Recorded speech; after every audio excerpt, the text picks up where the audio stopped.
Bonjour à toutes et à tous.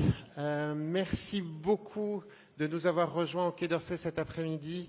C'est un immense plaisir pour toute l'équipe ici de la Direction de la Communication et de la Presse de vous accueillir pour cette cérémonie des vœux présidée par notre ministre de l'Europe et des Affaires étrangères. L'association de la presse diplomatique aura bientôt 100 ans. Vous vous portez très bien et on est très heureux de lui souhaiter une très belle année 2026 et à toutes et tous nos meilleurs vœux professionnels et personnels.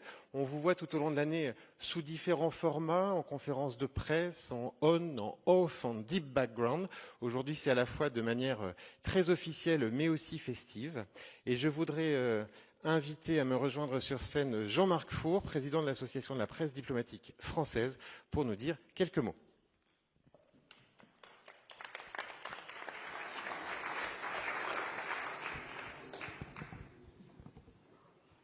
Bonjour à toutes et à tous. Monsieur le ministre, mesdames, messieurs, chers consoeurs, chers confrères, on peut dire que 2026 a démarré fort. Tout laisse à penser que ça ne va pas se calmer, d'autant que, je l'ai noté, dans quelques jours démarrera dans le calendrier chinois l'année du cheval de feu. C'est très rare une année du cheval de feu. La dernière, c'était il y a 60 ans. Et on m'a dit que c'était une année d'audace et d'énergie, mais à condition de savoir canaliser cette énergie. Canaliser l'énergie sur les sujets essentiels, c'est presque un programme politique et diplomatique. Groenland, Ukraine, Gaza, Iran, Venezuela, Mercosur, RDC, Soudan, j'en oublie beaucoup, mais faites votre choix. C'est un vrai monde de bisounours. Et on le relevait déjà ici, en ce même lieu, il y a un an. On ne sait plus quel est le dossier le plus complexe, de qui il convient de se méfier le plus quand on est porteur des valeurs européennes. Sans compter avec le paysage politique français, sa sérénité, sa stabilité, sa très faible polarisation. Dans cet univers de calme et de bienveillance, dans cet univers où le droit international règne en juge de paix incontestable et incontesté, l'Association de la presse diplomatique française vous souhaite donc, Monsieur le Ministre, toute l'énergie nécessaire du cheval de feu pour faire face à ces défis innombrables. Et nous vous souhaitons aussi, bien sûr, une excellente année personnelle pour vous et pour vos proches, des vœux qui s'étendent, bien entendu, à toutes les équipes du ministère qui ne manquent pas de travail, on l'a compris. De l'énergie, il en faut aussi pour continuer à exercer notre métier à nous, le métier de journaliste, pour l'exercer de façon rigoureuse, indépendante, à l'heure où ce métier est la cible de prédateurs de toutes sortes. Prédateurs financiers, animés par des agendas idéologiques, prédateurs politiques, assoiffés de censure un peu partout dans le monde, prédateurs numériques qui font passer algorithmes et business avant toute considération éthique. Et ils sont nombreux ceux qui aimeraient remplacer ce métier par une intelligence artificielle servile, qui aimeraient ne plus nous voir là où nous devons être en priorité, c'est-à-dire sur le terrain, pour témoigner. Le bilan annuel établi par Reporters sans frontières est dramatique. 67 journalistes tués l'an dernier. Selon RSF, près de la moitié de ces 67 journalistes tués l'an dernier l'ont été dans la bande de Gaza. Cette bande de Gaza où la presse se voit refuser l'accès, malgré les appels répétés des plus grands médias internationaux. Nous n'y sommes pas les bienvenus. Mais nous ne sommes pas les bienvenus non plus ailleurs, où le bilan est tout aussi meurtrier, au Mexique, au Soudan, en Ukraine.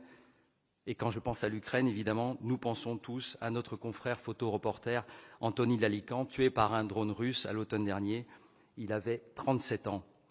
Nous pensons également à nos 500 consoeurs ou confrères emprisonnés, notamment en Chine, en Russie, en Birmanie.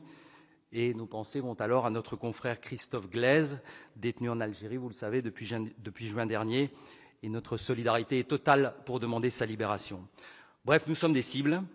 Notre travail dérange et nous attendons évidemment de vous, Monsieur le Ministre, un soutien constant sur le dossier de Christophe Glaise, bien sûr, mais aussi plus largement pour toujours défendre une presse libre, indépendante, l'un des piliers d'une démocratie pluraliste. Dans ce contexte, la démarche de l'Association de la presse diplomatique se définit clairement, loin de l'ère du temps, de ces petites phrases assassines, de ces formules idéologiques toutes faites. Nous cherchons à comprendre et faire comprendre le fond des dossiers. Oui, je sais, c'est presque anachronique comme démarche, mais on le revendique haut et fort. Fort aussi d'un nombre d'adhérents en hausse, plus d'une centaine, fort d'un nombre record de rencontres l'an dernier, 40, fort d'un site internet rénové, on fait un peu de pub, ça mange pas de pain, pressediplo.com en un seul mot. L'association a donc fêté en juin dernier ses 80 ans d'existence, lors d'une soirée d'orage assez mémorable d'ailleurs sur Paris.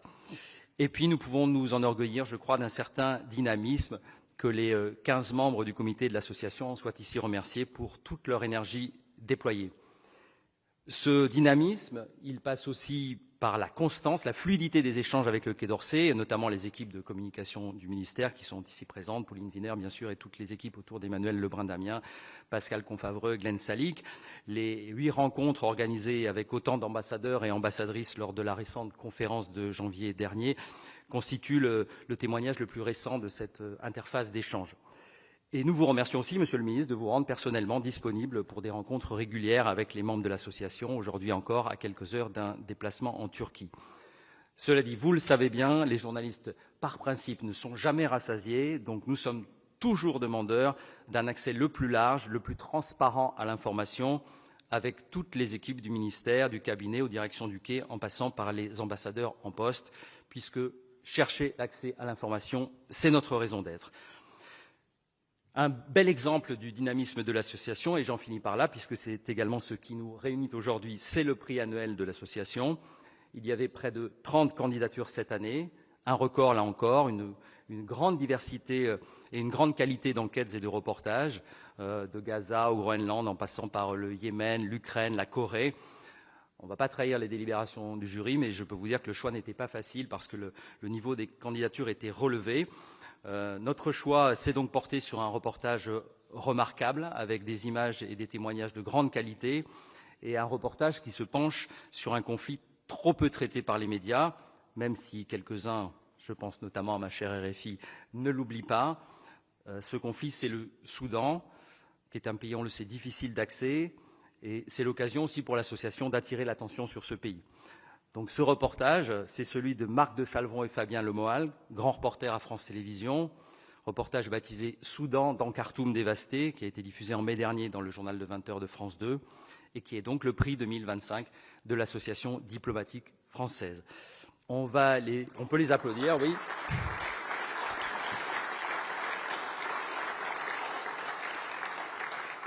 Ils sont, félicitations à eux évidemment, ils sont à distance. Vous allez comprendre pourquoi. On va écouter leur message dans un instant. Mais d'abord, je vous cède la place, Monsieur le Ministre, et vous souhaite encore une fois une excellente année, ainsi qu'à toutes les personnes présentes.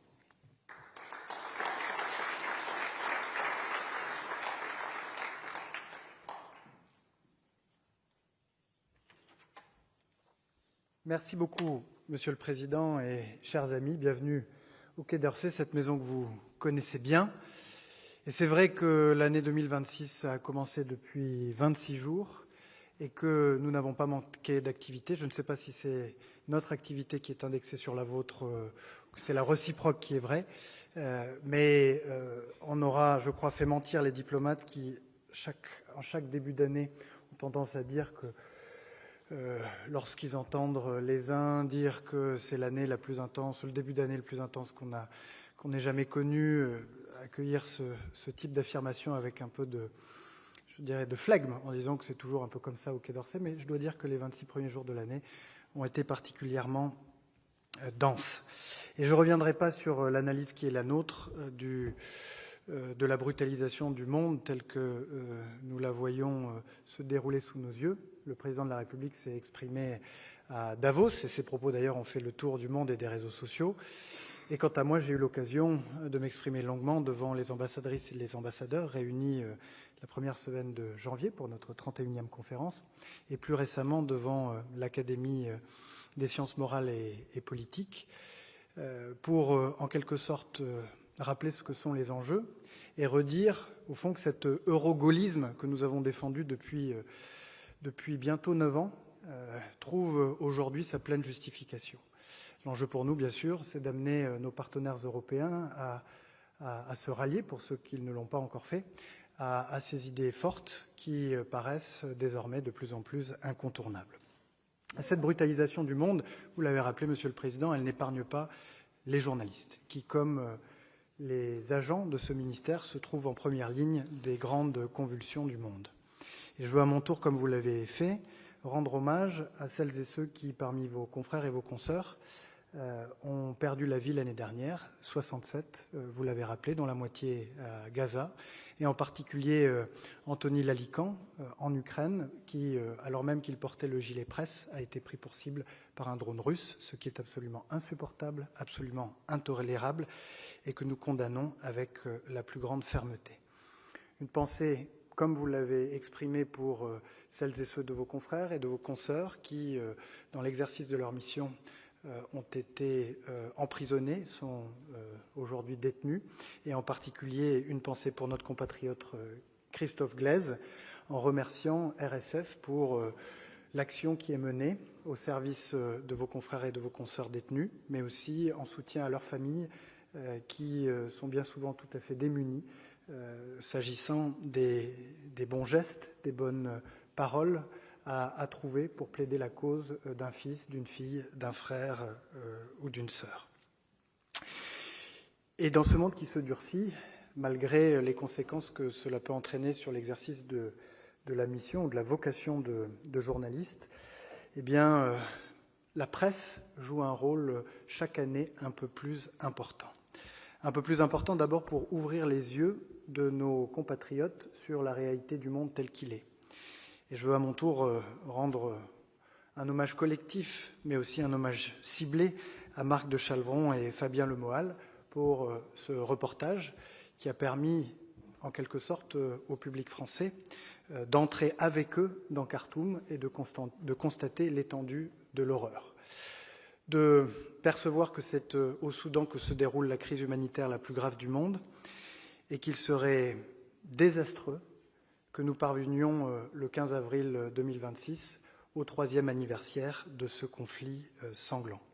Et je veux remercier Sarah Yeba qui est présente et qui va recevoir ce prix en leur nom, parce que celles et ceux qui jouent le rôle de fixeurs, que ce soit au Soudan, que ce soit en Ukraine ou à Gaza, prennent eux aussi des risques parfois très grands pour permettre aux journalistes de faire leur travail et permettre au grand public de mesurer la dureté du monde et les conséquences des choix qui sont ceux de la communauté internationale. Donc la première mission qui est la vôtre, c'est d'ouvrir les yeux. Et dans un monde où l'information est fragmentée, il est presque parfois plus facile que ça ne l'était avant de détourner justement le regard des souffrances si grandes dans lesquelles se trouvent aujourd'hui plongés des millions, des dizaines de millions d'habitants de notre planète. Deuxième mission essentielle qui est la vôtre, c'est une mission démocratique essentielle, c'est d'amener les gouvernements à rendre des comptes. Parce que lorsque nous prenons des décisions, lorsque nous prenons des orientations, eh bien, nous le faisons sous le regard de la presse libre, indépendante, pluraliste, qui agit comme un contre-pouvoir et qui nous pousse à prendre les décisions les plus justes et les plus efficaces. Et il arrive parfois que les questions soient gênantes, qu'elles soient dérangeantes. Il arrive même parfois que les questions de la presse libre, indépendante et pluraliste fassent bouger les lignes et permettent de débloquer des situations. Et de ce point de vue-là, je veux rendre hommage à Jérôme Garraud, qui, pour TF1 et LCI, a posé une question à Vladimir Poutine qui n'est pas étrangère à la résolution de la situation de Laurent Vinatier, qui était détenu dans des conditions difficiles depuis de si longs mois. Et donc nous mesurons, nous, gouvernement français, tout l'intérêt d'une presse forte, d'une presse disposant des moyens d'exercer son travail, pour que la diplomatie, en contrepartie, ou dans ce dialogue constant avec cette presse libre, indépendante et pluraliste, devienne toujours plus efficace et toujours plus juste. Et puis, troisième fonction que vous exercez et qui chaque année devient de plus en plus importante, de plus en plus essentielle pour la démocratie, c'est celle de lutter contre la désinformation et la propagation des fausses nouvelles. Vous aurez remarqué l'arrivée en fanfare d'un nouvel acteur sur la plateforme X, French Response, qui se permet, en